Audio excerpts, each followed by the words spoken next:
परवाज़ है दोनों की इसी एक फ़िज़ा में, परवाज़ है दोनों की इसी एक फ़िज़ा में, कारगिस का जहां और है शाही का जहां और।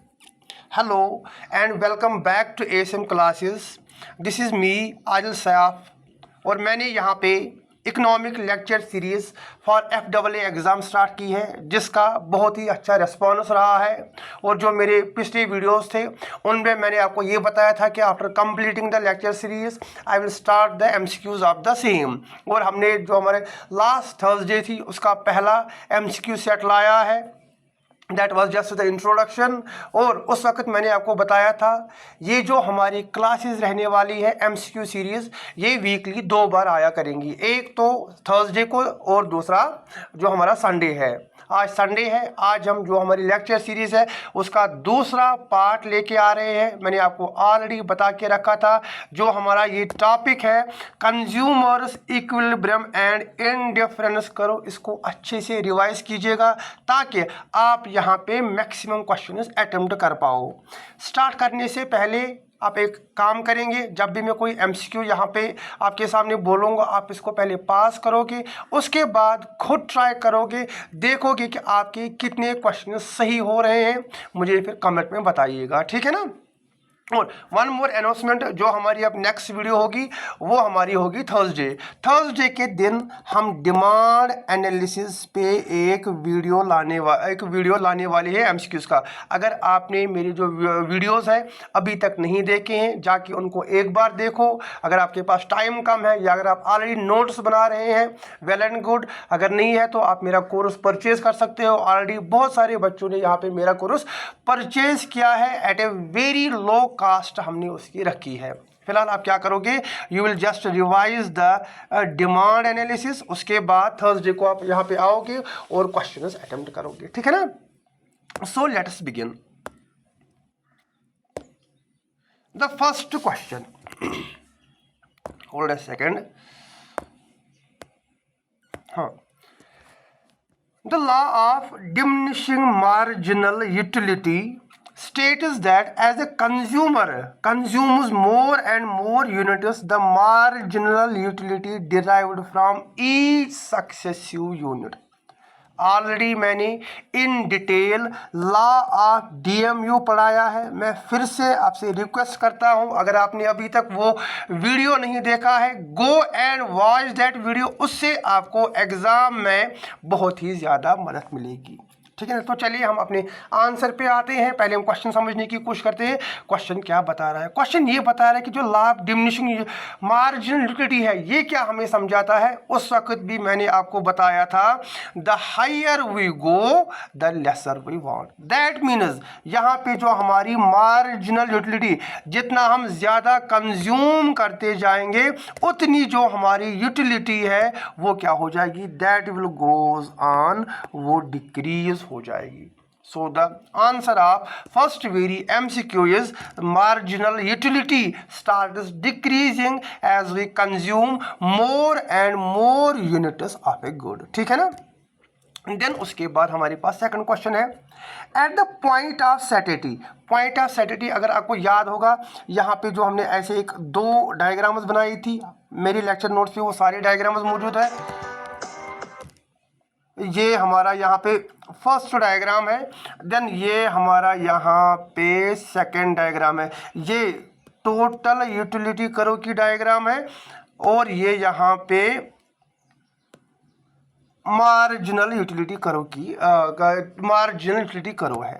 देखिए ये वाला पॉइंट होता है, at this point the marginal utility is 0। यहाँ पे मार्जिनल यूटिलिटी 0 होता है और टोटल यूटिलिटी हमारा यहाँ पे मैक्सिमम होता है।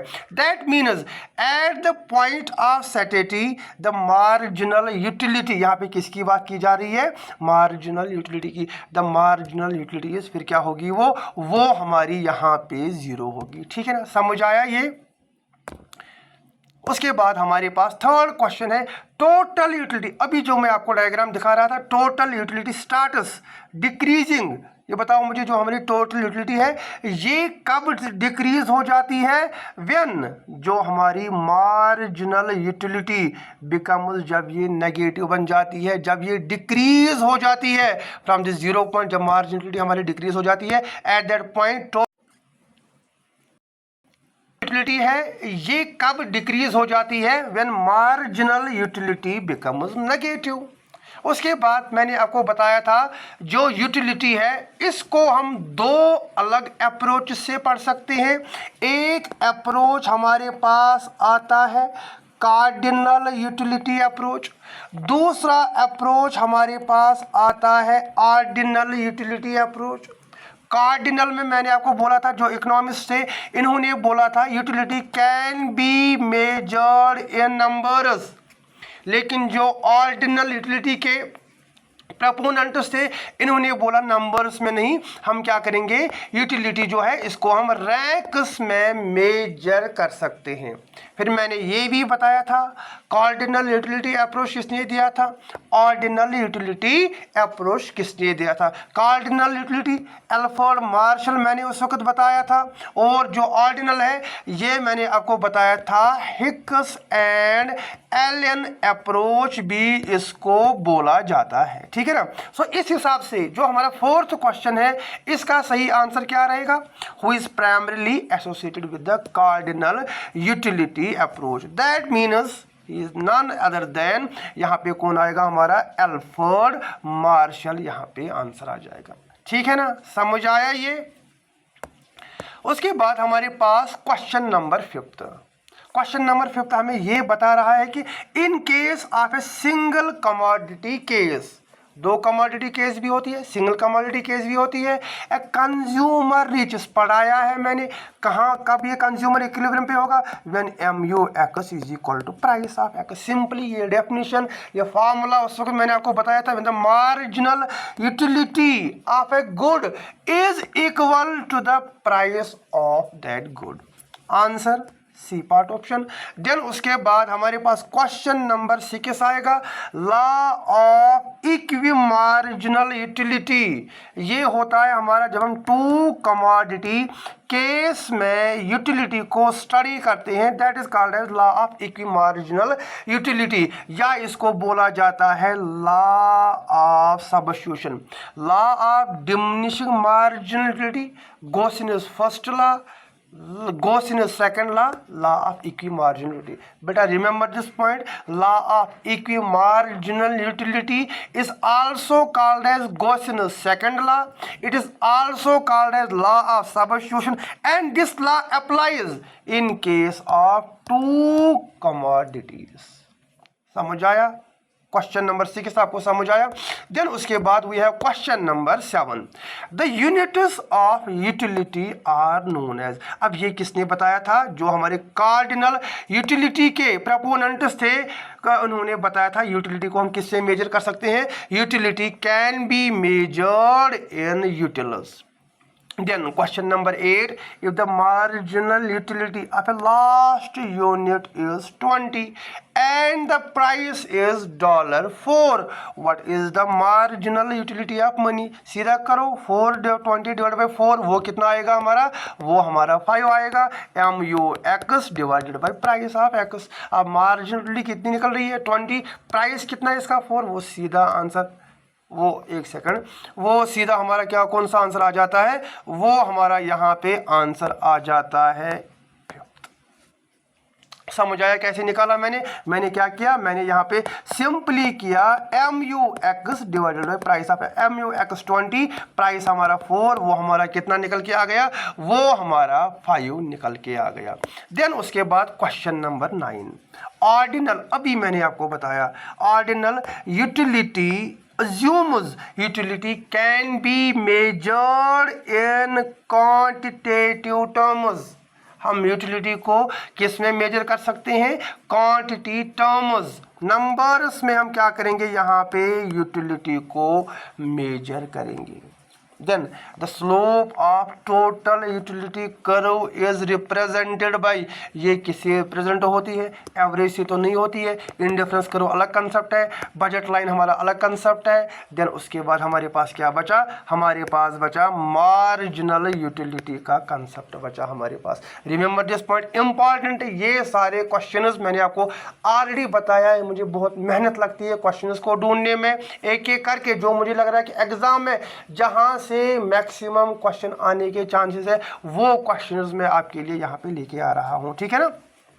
ये हो गया हमारा question number 10। Then we have question number 11। अब आ गई बात किसकी, ऑर्डिनल यूटिलिटी अप्रोच, या इसको क्या बोला जाता है, indifference curve approach was developed by, किसने डेवलप किया था, अभी मैंने आपको बताया एल्फ्रेड मार्शल ने क्या डेवलप किया था, एल्फ्रेड मार्शल ने कार्डिनल, यहाँ पे किसकी बात हो रही है, ऑर्डिनल। देन हमारे पास जो ऑप्शन है that is Hicks and Allen developed the cardinal utility approach. Then we have what is, उसके बाद इंडिफरेंस कर्व क्या होती है, the same level of satisfaction from various combinations of two goods. Indifference curve represent the same level of satisfaction. ये हमारा indifference curve sorry ये हमारा indifference curve होती है। यहाँ पे क्या होता है, हमारी सेम लेवल ऑफ सेटिस्फैक्शन होती है हर किसी पॉइंट पे। कंज्यूमर इज इंडिफरेंट, उसको यहाँ पे ये समझ में नहीं आता है कि मैं कौन सी कॉम्बिनेशन यहाँ पे, अगर वो यहाँ पे है, यहाँ पे भी उसको सेम लेवल ऑफ सेटिस्फैक्शन मिल रही है, वो यहाँ पे है, यहाँ पे भी उसको सेम लेवल ऑफ सेटिस्फैक्शन मिल रही है, वो यहाँ पे है और यहाँ पे भी उसको सेम लेवल ऑफ सेटिस्फैक्शन मिल रही है।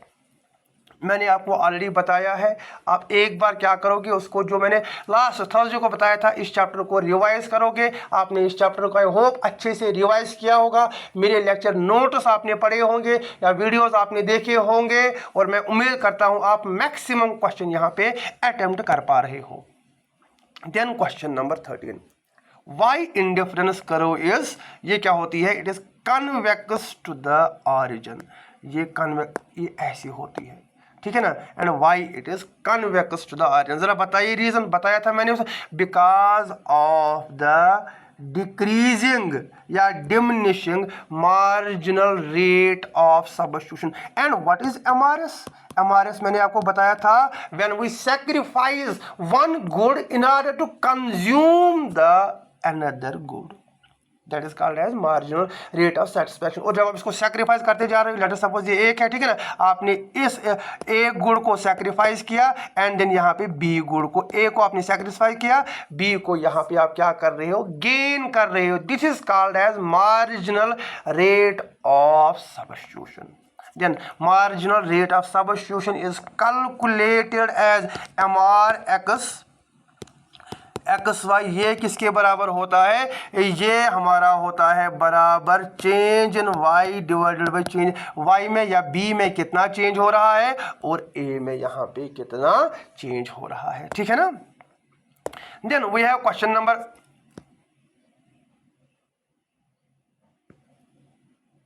15। क्वेश्चन नंबर 15 बता रहा है कि a set of indifference curves drawn in a single graph is called as। जब मैंने आपको इंडिफरेंस कर्व बताई थी, मैंने कहा अगर हम ये 2 3 4 इंडिफरेंस कर्व को एक साथ ड्रा करेंगे, ये क्या बन जाएगा, ये हमारा इंडिफरेंस मैप बन जाता है, ठीक है ना। यूटिलिटी लाइन नहीं है, बजट लाइन अलग कंसेप्ट है, कंजम्पशन पाथ तो होगा नहीं। देन हमारे पास क्या ऑप्शन बन जाता है, इंडिफरेंस मैप बन जाता है। उसके बाद then we have 2 indifference curves can intersect at point. नहीं, ये इंटरसेक्ट नहीं कर सकती, क्योंकि अगर ये इंटरसेक्ट आपस में करेंगी दैट मीन्स एक गुड आपको ज्यादा सेटिस्फैक्शन दे रहा है as compare to the another good. लेकिन लॉ क्या है, they gives you the same level of satisfaction, they are parallel तो है नहीं ये, ठीक है ना। Intersect if the consumer, intersect नहीं होंगी, these indifference curve, they never intersect with each other, ये कभी कबा, ये कभी भी क्रॉस एक दूसरे को क्रॉस नहीं, अगर ये क्रॉस करेंगी देन हमारा लॉ वायलेट होगा। इसका मतलब कंज्यूमर इज प्रेफरिंग, ये एक गुड को ज्यादा प्रेफर कर रहा है, that one good is giving him the more level of satisfaction as compare to the another good. Then उसके बाद we have higher indifference curve represents higher level of satisfaction. उसके बाद we have one more important question है, mark this, मे भी exam में आ सकता है।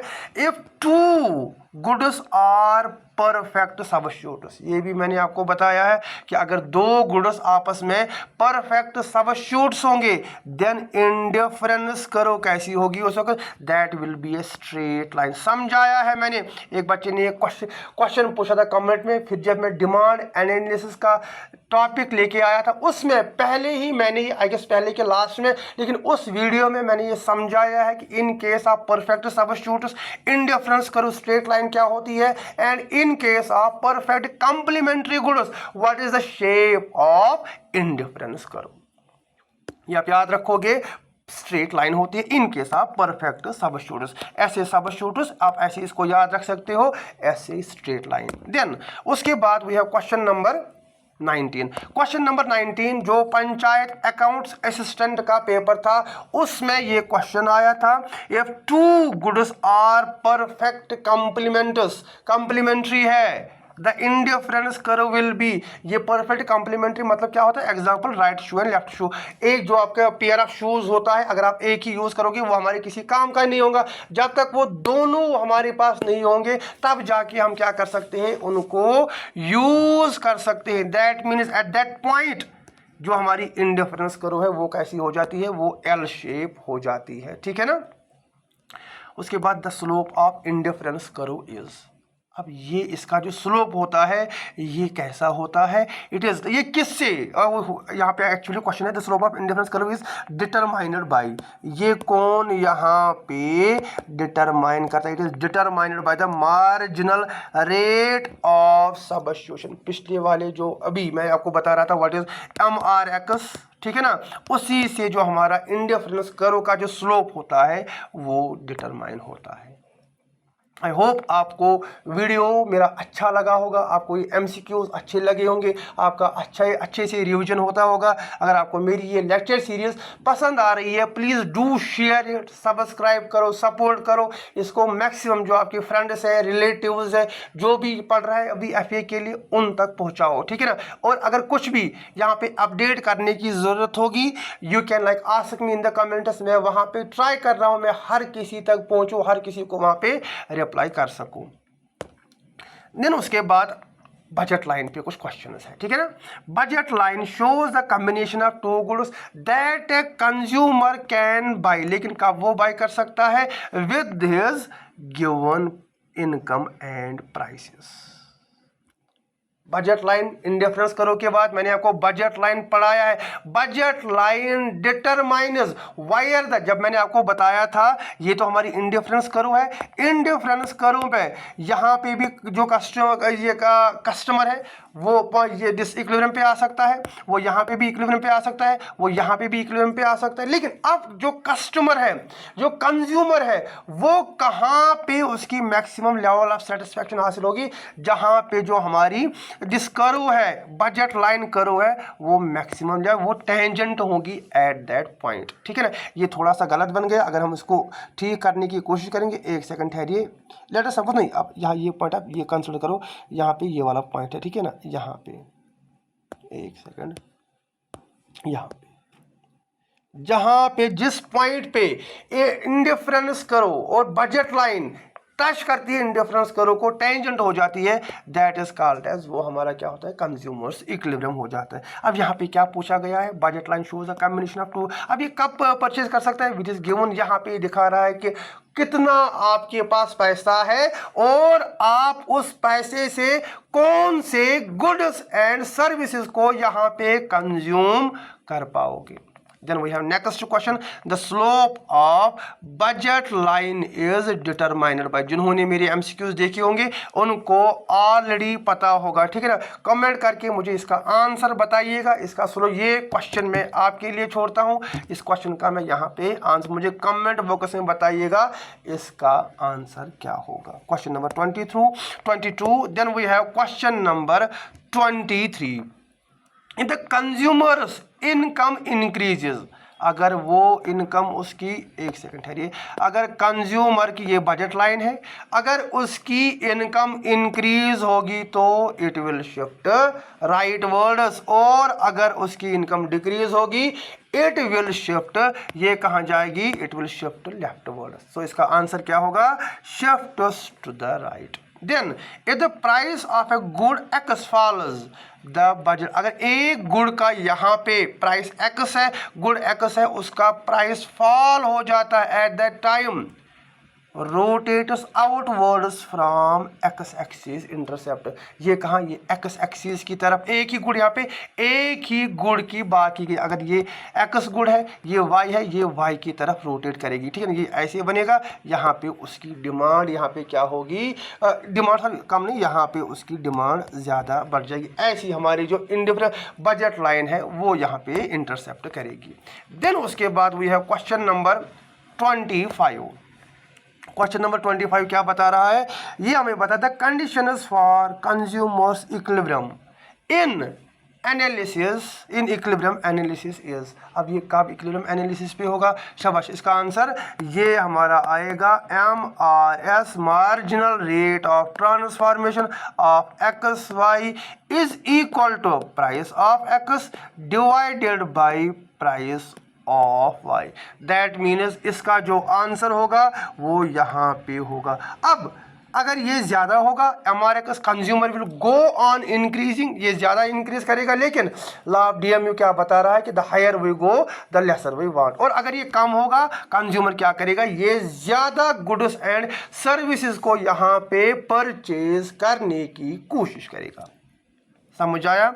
Then we have at the point of equilibrium, the indifference curve is dash to the budget line। बताओ ये कैसी होगी, ये क्या करेगी, अभी जो मैं आपको बता रहा हूँ, टेंजेंट, ना ये इंटरसेक्ट करेगी, ना ये परपेंडिकुलर होगी, और ना ही ये पैरेलल होगी। It will be tangent to the indifference. ऐसे ये हमारी इंडिफरेंस कर्व है, और बजट लाइन कुछ ऐसे पास होती है। यहाँ पे हमारा जो कस्टमर है वो ये जो पॉइंट होता है, ये हमारा इक्विलिब्रियम का पॉइंट होता है। क्वेश्चन नंबर 26, आई होप आपको ये समझ आया होगा। देन उसके बाद क्वेश्चन नंबर 27 में क्वेश्चन क्या है, the equation for budget line is. अब इक्वेशन क्या है, एक सेकंड ठहरिए। अब इक्वेशन क्या है, price of X into price of Y, price of X into price of Y plus price of Y into quantity, ये प्राइस, ये एक सेकंड ठहरिए, price of X into quantity of, hold a second, हाँ एक second, कहाँ गया हमारा ये 20, the equation for indifference, the equation for the budget line. Budget line पे कब होगा, जब price of X into quantity of X plus price of Y into quantity of Y, ये किसके बराबर होगा, ये मार्जिनल यूटिलिटी ऑफ मनी के बराबर होगा। अगर आपको ये समझ में भी नहीं आएगा, आप एज इट इज इसको याद रखोगे। The equation for budget line is price of X into quantity of X कितनी है, plus price of Y quantity of Y, वो किसके बराबर होनी चाहिए, that should be equal to the money जिससे वो कंज्यूम कर रहा है। Then we have question number 28, and interior constraint are the budget set. जो हमारा बजट सेट होता है, पढ़ाया है मैंने बजट सेट क्या होता है, ये बजट लाइन क्या होती है, इन डिटेल हर कोई टॉपिक में अगर मैं अब यहाँ पे एक्सप्लेन करने बैठ जाऊँगा, हमारी जो लेक्चर सीरीज़ है ये ज़्यादा यहाँ पे बढ़ जाएगी, ठीक है ना। हम सीधा यहाँ पे आंसर पे आ जाते हैं। यहाँ पे क्या होगा, ओनली बजट लाइन क्या बता रहा है कि only points on the budget line, नहीं ये तो गलत है, ठीक है ना। जो हमारा सेकंड आएगा only points outside inside, outside तो नहीं है। द इंडिफरेंस मैप ये तो बिल्कुल ही नहीं है। देन उसके बाद हमारे पास क्या बचता है, all points in are inside the budget line, ये हमारी क्या होती है, this is our budget share 28। Then we have question number 29। अब क्वेश्चन नंबर 29 में ये क्या बता रहा है, ये बता रहा है कि व्हेन द, जो मैं अभी आपको बता रहा था, जो हमारी इक्विलिब्रियम कंडीशन होती है, equilibrium condition MRS X Y, ये किसके बराबर होता है, price of X divided by price of Y, ये हमारी इक्विलिब्रियम कंडीशन होती है। अब सपोज हमने क्या करा, यहाँ पे ये बराबर ही नहीं है, इट इज ग्रेटर देन, जो MRX है, MRX क्या है, marginal, it is marginal rate of substitution. And what is marginal rate of substitution? When we sacrifice one good in order to consume the another good. But remember this point, both the goods give you the same level of satisfaction. अब अगर ये ज्यादा होगा at that time, उस वक्त जो हमारी equilibrium condition कैसी होगी, जो हमारा कंज्यूमर है he will purchase more of a good x, वो गुड एक्स को उस वक्त ज्यादा परचेज, क्योंकि उसको क्या कर रहा है, उसको यहाँ पे गुड एक्स ज्यादा सेटिस्फैक्शन देने की कोशिश कर रहा है। फिलहाल ये तो हमारी जो it is not the equilibrium condition, equilibrium condition मैंने आपको ऑलरेडी बताई है, इक्विलिब्रियम कंडीशन वो होती है जब हमारा MRX बराबर होता है price of X divide by price of Y. उसके बाद जो हमारा लास्ट क्वेश्चन है दैट इज मोनोटोनस प्रेफरेंसेस। अब मोनोटोनस प्रेफरेंसेस, एक सेकंड ठहरिए, मोनोटोनस प्रेफरेंसेस क्या होती है, इम्प्लाई दैट, देखिए मोनोटोनस प्रेफरेंस सिंपली ये बताता है कि the consumer, rational consumer goes on consuming more and more units of a good. मैंने आपको पहले ही बताया, जो हमारी इंडिफरेंस करो है, हायर इंडिफरेंस करो, हायर लेवल ऑफ सेटिस्फैक्शन, ये क्या करता है, ये ऊपर जाता रहता है, ऊपर जाता रहता है, क्योंकि हर किसी लेवल पे इसको क्या मिल रही है, सेम लेवल ऑफ सेटिस्फैक्शन मिल रही है। यहाँ पे क्या कर रहा है, he is purchasing more of a good is always preferred to less, ठीक है ना। वो क्या कर रहा है, उसको ज्यादा सेटिस्फैक्शन दे रहा है, वो ज्यादा इसको कंज्यूम करने की कोशिश करता है, ठीक है ना। ये हमारे 30 MCQs है, जो हमारा सेकेंड पार्ट था, that is consumers equilibrium and indifference curve analysis. मैंने यहाँ पे कोशिश की है, मैं हर कोई कंसेप्ट, हर कोई टॉपिक जो मैंने पढ़ाया है उसको मैंने MCQ क्वेश्चंस में इंक्लूड करने की कोशिश की है, और मैंने वो भी क्वेश्चंस यहाँ पे डाले हैं जो प्रीवियस ईयर आए थे, और वो भी क्वेश्चंस मैं यहाँ पे ऐड करने की कोशिश कर रहा हूँ जो एग्जाम में आने के चांसेस बहुत ही ज़्यादा है। आई होप आपको ये मेरा सेशन अच्छा लगा होगा। अब हम क्या करते हैं, we will meet on Thursday date हमारी रहेगी 23rd, I guess, 23rd, it is 23rd, हाँ 23rd ऑफ दिस अप्रैल को हम मिलेंगे। 23rd ऑफ अप्रैल आप क्या करोगे उस वक्त, आप उससे पहले जो मैंने लेक्चर नोट्स है मेरे, मैंने वहाँ पे डिमांड एनालिसिस इन डिटेल पढ़ाया है। आप डिमांड एनालिसिस वो लेक्चर अगर अभी तक आपने चेक नहीं किया है, आप जाओ वो लेक्चर चेक करो, 2 वीडियोज़ है, उनको अच्छे से देखो, समझो। अगर नहीं समझ आ रहा है फिर से एक बार रिपीट करो। फिर भी अगर आपको लग रहा है कि कहीं पे कोई आपको डाउट हो रहा है, you can ask me in the comments, मैं वहाँ पे आपके सारे डाउट्स क्लियर करूँगा। उसके बाद आप आओगे एंड देन हम क्या करेंगे, जो आपका डिमांड एनालिसिस वाला होगा। अब डिमांड एनालिसिस मैंने कुछ ऐसे क्वेश्चंस इंक्लूड किए हैं जो रिसेंटली स्टेटमेंट बेस्ड है, जो यहाँ पे जो SSB अभी स्टेटमेंट बेस्ड क्वेश्चंस पूछ रही है, वो इंक्लूड करने की कोशिश की है। थोड़ा सा हमने क्या किया, जो ये हमारा MCQ था इसकी भी लेवल ठीक ठाक थी। मुझे कमेंट में बताइएगा इसकी लेवल कैसी रखी थी मैंने, और जो मैं नया लेके आ रहा हूँ इसकी लेवल इससे भी और ज़्यादा बेहतर होगी।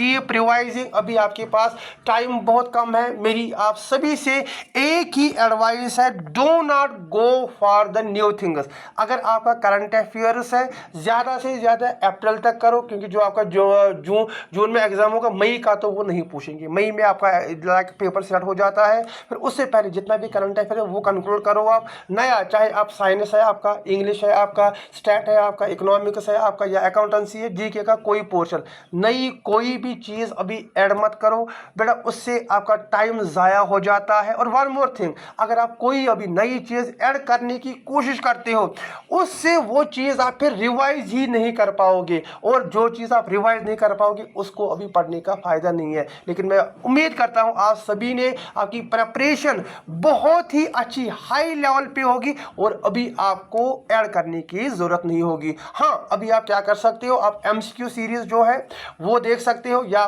कहीं पे जो आपके मैंने ऑलरेडी आपको बताया है, आप मॉकस अटेम्प्ट कर सकते हो। Try to like attempt the mocks, जहाँ से भी आपको लगे। अगर कहीं पे, मेरी सजेशन है, अगर कहीं पे ऑनलाइन आपको, ऑफलाइन आपको MCQ सीरीज या मॉकस मिल रहे हैं, go and attempt those mocks. That will improve your, जो आपकी नॉलेज है उसको बेहतर करेगा, और जो एग्जाम में टाइम मैनेजमेंट है वो उस चीज़ को यहाँ पे स्ट्रांग करेगा। ठीक है ना। Keep revising, stay blessed, and I will see you in the next video. Take care and bye bye.